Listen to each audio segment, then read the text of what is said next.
yêu rồi. Người hay à. Cứ hồ cũng tao còn mua nghe.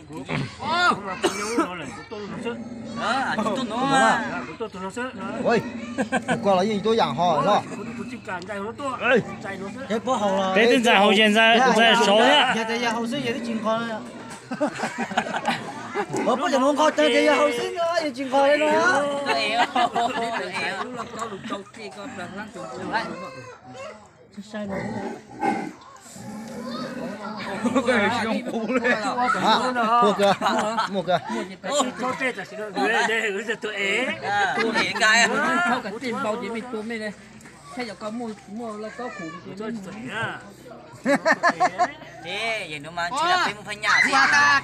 Mấy chỗ họ tụi mấy chị này nó sánh luôn à. Mà sánh luôn à. Đời là người dùng nói gì cũng thích thôi một thôi gì chấm tiền hôm nào xin lỗi giấy giờ mới dạy cá hồ á là bị lá xuống đấy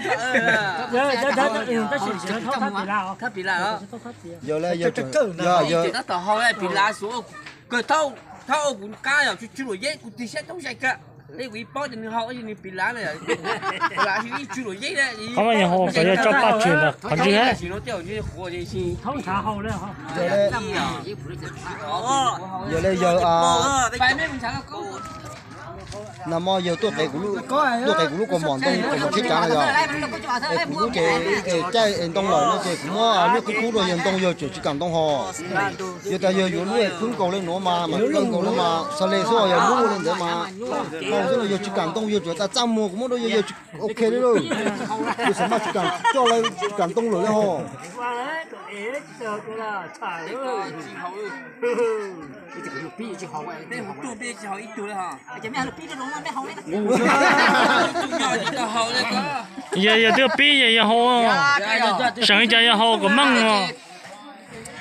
Chó bố chỉ tua chỉ chó chỉ tua bố chỉ chưa mà làm chỉ cái chân cho này. Không mua á.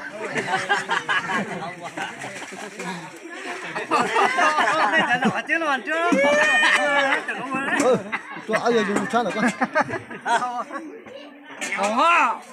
Giờ thì họ